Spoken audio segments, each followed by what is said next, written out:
So Bret, you've come to South Africa. You on your adventure bike. Some idiot, can we call him, has given you his 12 round. Should we say? Yeah. John from Thule Adventures. He's the one I'm working with to put the tour together. Gave me his personal motorcycle to ride here, and I thank you, John. Thank you, John, for letting me borrow your bike. You know. No, so just touch us upon you've come out. Metzler Bike Tire Warehouse have got behind you. They fitted the bike with Karoo Street. Before we came on air, I was asking you a little bit, and I loved your approach. You were like, I'm not going to give you the answers, I'm going to give you the answers while we're doing this live video. I noticed you had a 140 rear tire on the back. Now, OEM is 150. That's correct. Why? So I am a fan of narrow over wide on a tire. And one of the things that happens is a lot of riders go wide because they like the look of it, and they have a misbelief that they have advantages riding on the street and advantages off-road with a wider tire, and that's just not actually true. Okay. And the reason that the manufacturers generally, because there's a width, so when you get your tire rim, there's a certain width there's a range of tires that fit on that rim. Yeah, they give you one size, but you can go slightly larger, slightly narrower for most tires, and the manufacturers have a tendency to err on the side of larger because people prefer that look. More traction. So let's just go talk about street riding for a second. Okay. One of the number one myths is, well, I want a wider tire because that puts more rubber on the road. Yeah. And if I have more contact patch, I have more traction. Sure. That's a lie. It's not true.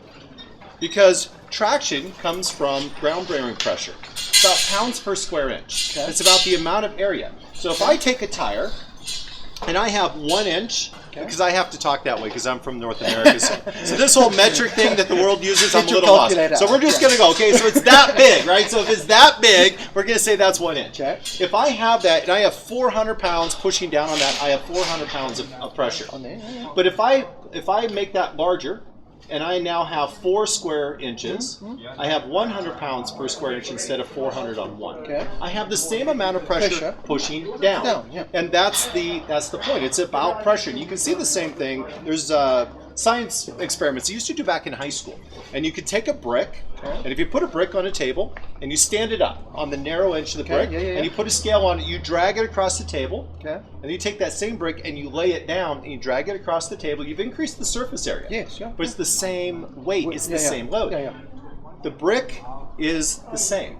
The amount of pressure it takes is the same. Okay. Now, and once we get to that point, we go, all right. So why? Why would we go larger or smaller? And that's what they don't understand is why did manufacturers go to bigger tires? It actually had to do with the cooling factor and the wear factor. Okay. This is all about tires. Sure. If you have a touring tire, you want that tire to last as long as possible.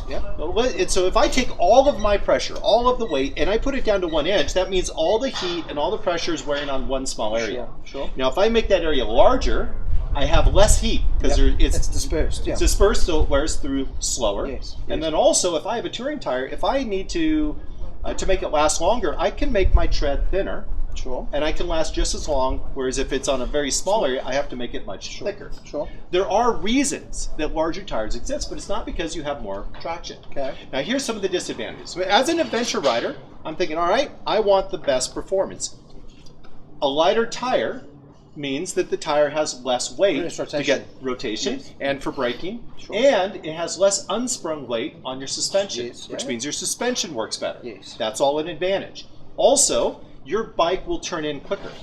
Because you have width, and if you decrease the width, the time it takes to get from center to, say, 40 degrees is not as much distance. So you have less resistance. The bike turns quicker. And get this one. This is one that blew my mind. Because I hang out with really smart people. Believe me, I didn't come up with this on my own. Right? It's not me that comes up. I'm like, I'm just sitting there going, let me take more notes, right?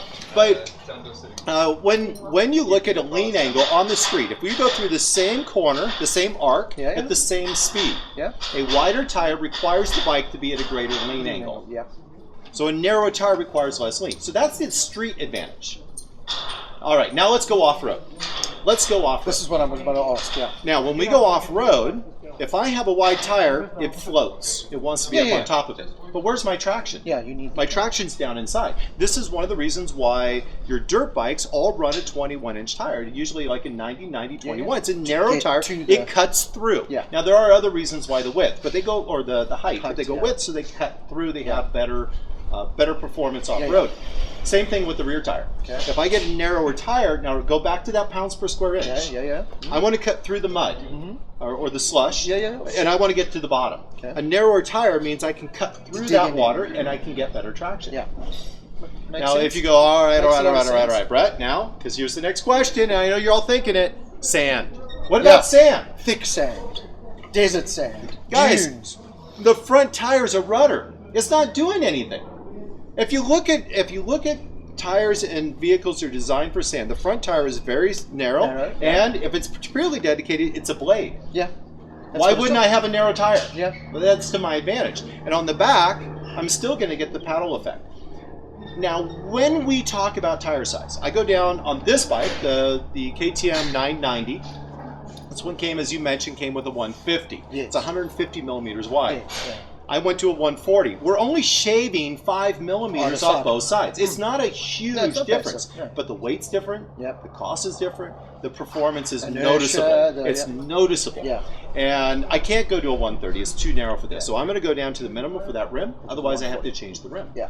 That's why I'm a fan of narrower tires. So you'll almost always find my bike will be on the narrow size of proper fitment. Yeah. For proper fitment. You don't go any below that. But now I'm going to counter this. Before you told me about that, you told me tire pressures. You run standard hard tire pressures. Now doesn't that more air in the tire, more inflated tire, just counter what you said about tire width and... No, because the tires, when you look at a tire, it's got a profile on it. Yeah. And that profile is going to remain the same as long as it's on the proper fitted rim. Okay. So if I drop air pressure, and the thought behind dropping air pressure is that when I drop the air pressure, it's going to flatten out. In off-road, so on-road, we've already said it. It's about controlling temperature. Yeah. And that's what we're regulating. Off-road, we're talking about grip and we're talking about deflection. And feel, And deflection, right? So when you hit a rock, if I have too much air in the tire, then I'll get a bounce back. You're going to feel it. So that's where the high pressure is. But I ride a really big bike. This thing's like 250 kgs, right? This is a 500-pound motorcycle, and that's before I put luggage or me on the bike. Now, once I do that, now I'm hitting, and these are not narrow dirt bike rims. No. Right? Narrow dirt bike rims are like a 165 or 185. These are 215. They're wide. Which means when I hit that rock, it's got more leverage. And if I air down, I'm going to dimple the rim. I'm going to bend that rim. I need, on a bike like this, I need to have better riding technique. So I'm smoother. So I pick cleaner lines. So I'm not hitting things hard. Then what I do is I find the pressure that allows me to have good traction, that allows me to cut through well, and also protects the rim, on that bike. So when I hit something, this is my question: a higher tire pressure surely is going to float through the sand more. It really, what happens to us if we want to get into the sand. So and thanks for bringing me back here. If you look at, and I always like to go to the extremes. This is what so I have an engineer that works with me. He's one of my instructors, and I call him my Sheldon Cooper. You might understand that type of personality, right? He's my Sheldon Cooper. Thanks for bringing me back to the sand. When we think about sand, the idea is that do we want to cut through the sand, or do we want to get on top of the sand? And when we look at the dedicated tires that are made just for sand, we end up with a paddle on the back, and we end up with a blade on the front. These are very narrow, and they actually have a ridge because the front tire is only a rudder. That's what keeps us going in the direction we go. So having the narrow tires, having the inflation, that's not going to be a disadvantage to us in the sand.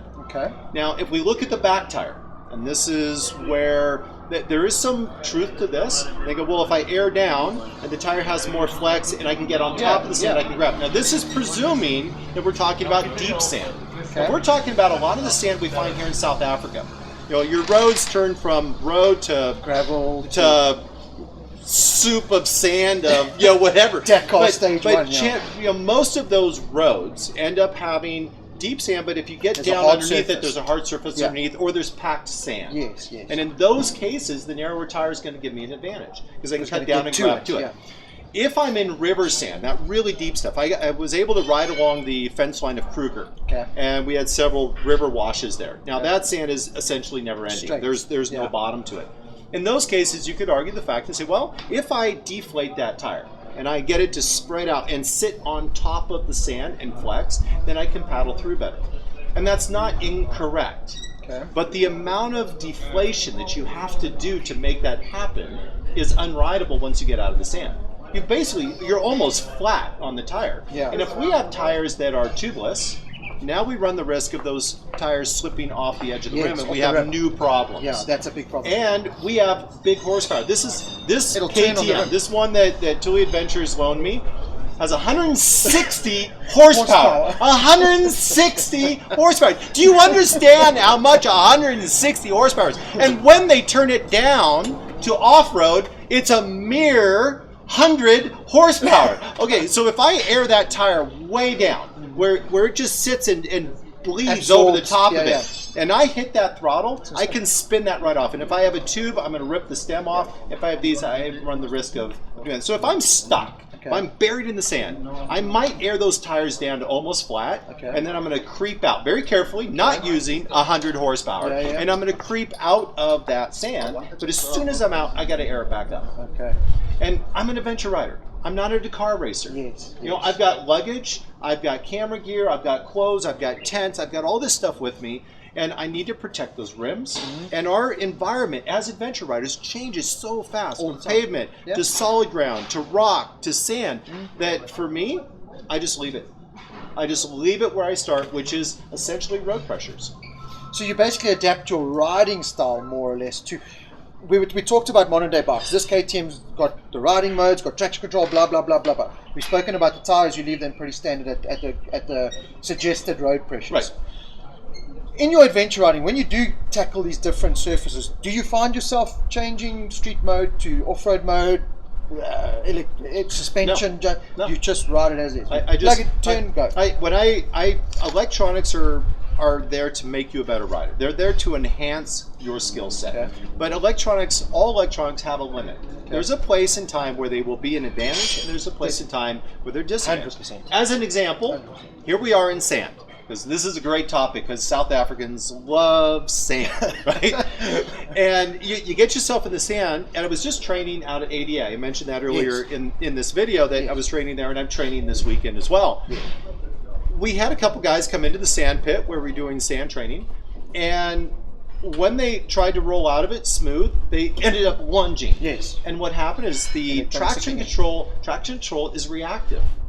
But as a rider, I can be proactive. I can plan for changes where the traction control only senses slip, and so it ended up surging. It would cut the power because it thought it was slipping. And let's face it, the goal is, because it also preserves your tires. The more you spin your tires, the more you tear them up. So stop spinning your tires unless you just like spending money. By the way, they really like it. So their recommendation is spin your tire a lot. Okay, for me, I'm going to tell you, if you want to save a little, then don't spin your tire quite so much. But as we get into these scenarios, we have to understand that, like for the traction control, it's feeling the spin, it comes back, and in sand, chances are, if it's deep sand, we're going to have some spin. Now, it's controlled spin. I don't want so much spin that I dig in, and if I don't have any spin, I may not get moving. Most of the time, I want to leave tire track. That's my goal, is to leave tire track on top of the sand. That's where I want to go. But traction control, when you do have that paddle effect, when you are trying to just work your way out of it, that's when these electronics get in your way. So I train riders to understand, not to eliminate electronic assistance and not to depend on it. The idea is to go, do I understand, so that when I want it to help me, I know when to use it. And when it becomes a problem, I know when to turn it off. So yes, I do change it, but not as much as people might think. Not as much as people think. With your expertise and everything, a lot of guys ask me, I know with track riding, and I've learned over the years of my riding, momentum is a motorcyclist's best friend. Would you say that with the sand, especially with sand riding, any kind of riding? Yes and no. So, all right, Explain. my answer. So one of the things, Yeah, when people watch, I did a series on YouTube for a while called Moto Trek, and Yes. and a lot of people know me from that. And of course, I only do it now under my own name because I want full control over the content. What you and can happens say there. and what did, yeah. And what the fuck was the question you just asked? Momentum. No. Sit. Momentum. So sit. Momentum. Is it good or bad? Wait, no. Stop, because I'm in a position. Momentum is not necessarily speed. Momentum is motion. Yes. And one of the myths of sand is add throttle. Just add throttle. Well, Go. that's what I'm saying. But at some point, I'm going a lot faster than I want to crash. And at some point, I'm going to run out of throttle. Sure. And I just don't want to crash that fast. Sure. And the techniques I teach means you can go through sand at a very slow pace, but still have momentum. But carry that momentum. And still have control. Yes. And it's important to understand, if you ride a dirt bike and you crash one, it crashes light. Very. When you crash an One of adventure these. bike, it's a mess, right? It's an expensive and potentially painful mess. Yeah. It is not something that I recommend. Right? We refer to those as festive events, and we try to avoid festive events, you know. And those unintentional rapid dismounts are something that you just don't want to do on these bikes. So it goes back to going precision and technique, better accuracy about understanding what's going to happen, how the bike's going to react, and that's what we need to learn and understand. And when we get back to talking about tires, because we're here, this is the perfect place to, talking about bike here at the Bike Tire Warehouse. That's what it's about. And getting back to that topic of just going, all right, so what do I do with the wheels? And what I found over the years is that I focus on technique first. And when I get the tires, I try to find the tire that is the best suited for that particular job. Yes. And often on an adventure bike, it's the tire that isn't really great at anything.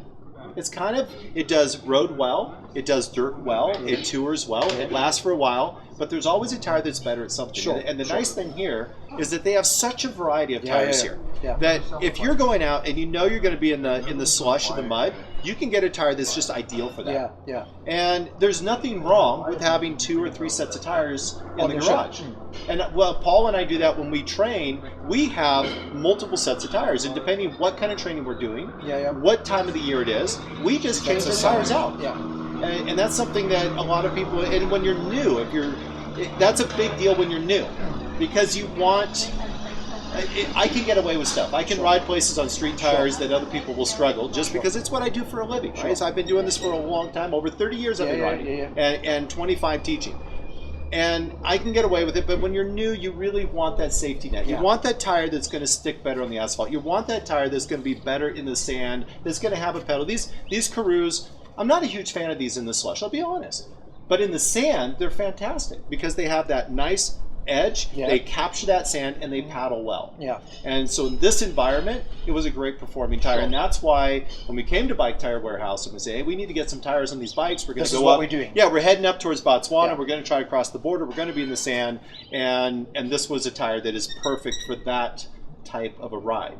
If I'm going to ride from here all the way up to Egypt, I might go for something else, like a K60 Scout, a hide now, a tire that performs very poorly any place, but it lasts. But it lasts forever. Right? I mean, I rode from Canada down to the tip of Argentina, and then halfway all the way back up to Uruguay, and then I changed the tire. I mean, talk about an insanely long-lasting tire. And that's the idea: is what is the mission? What do you need it to do? And then get the tire that fits that need. 100%. So, Bret, while we've been here, we've had to stop and film this about 6,000 times because Bret's quite a superstar in our country. People want to take photos and meet him.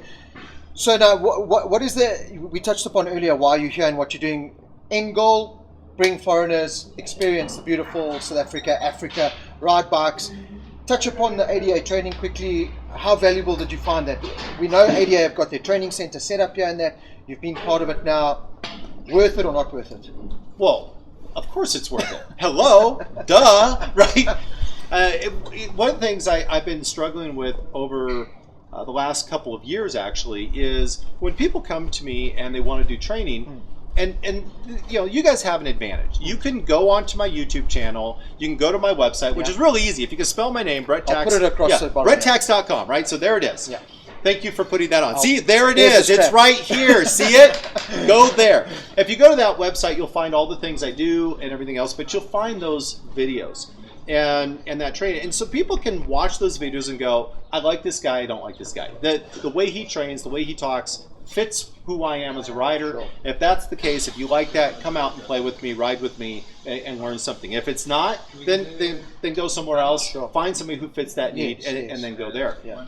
But the training itself, what I try to do is just go, what is different? And what I find is that most training, most instructors and most training centers are formula based. I was going to say it's almost too Do scripted. this, do Yeah, this, yeah. do this, do Yeah, this, yeah. and this happens at the end. Yeah. But it doesn't allow you to adapt to the changing environment and what happens when you need to make a difference. You have to. And I've been told by people who have come to me, and I really pay attention to people who have taken a lot of other training and then come to me because they have good perspective.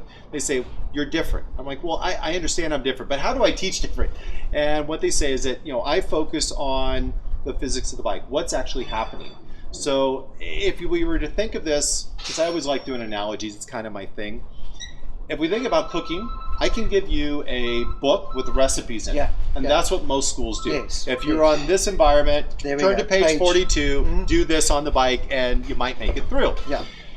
If you really want to be good, you want to become a chef. Yeah. And a chef doesn't use a cookbook. They look at a formula, they look at a recipe. formula or a recipe, and they go, well, I like where that's going, but I want it to be a want little to do it sweeter. more, yeah. I want it to be a little I'm fluffier. gonna add I a want it little to do bit more, something yeah. else. And to do that, they have to understand how everything works. interacts. Definitely. And that's what I do. I want to make people understand so that they can adapt based on their body type, their The physical motorcycle they ride. limitations, the tires they're using, the motorcycle they're using, the weather, their fatigue level. If you don't know how to adapt to all these variables, I mean, let's face it, adventure riding is not a young man's sport. No. So everybody I train, everybody I work with has something. There's a joint that doesn't work. Yeah. Most of us are past our prime. Midlife crisis, and I'm a lot older than people think. I mean, I have 3 kids and 6 grandchildren. And people would have no idea. No, man. And the energy, of course, you know how I stay looking young. First, I have a young ride body, bikes. so that's beautiful. Number two, right? So that's number 1. Number 2 is I ride bikes, and it just inspires me, it keeps me alive, and I live life. And that's why I'm doing the tours with Tully Adventures. That's why we're putting that together to come out here, is so that we have, I have the opportunity to expose people to travel. And I've even been talking to people here in South Africa who are interested, and they go, well, we want to come on the tour. And I'm like, don't do it in South Africa. You guys, you live here. It's easy for you guys to go do this. Do something else. You can do local tours that are going to focus on riding, but they want to go to Nepal with me because I'm doing tours in Nepal. And so my goal is I want to bring people around the world. I want to take them out of the comfort zone, and I want them to see the world differently and use the motorcycle as a tool to do that. So that's what it's all about. I mean, we got to end there because that is just perfectly put. I mean, we say this is not scripted. That was almost kind of scripted. Bret, it's been an absolute honor having you. Welcome to South Africa again. Look out on Bret's YouTube channel. I've watched a couple of videos. Everyone that's coming here today, Bret, I watch your YouTube channel. You're the greatest. And what I love about it is, like you said, you've come from a basis that you've done your homework, and you're not a preacher. I've sat with a lot of people where they preach to you and it's my way or no way. I love your approach. I love what you're doing. I'm going to go sit now religiously and tell my kids and my wife to leave me alone tonight because I'm watching Bret's YouTube channel. All the best, Bret. Good luck, and we'll catch up with you. We're going to do a nice little feature in the magazine just to explain a little bit more who Bret, the man himself, is, but get onto the YouTube channel. Have a look at it, and then look out for Bret in South Africa with Tully Adventures. And thanks for watching, guys. We really appreciate it. It would be really boring if we had nothing to do. Thanks for watching.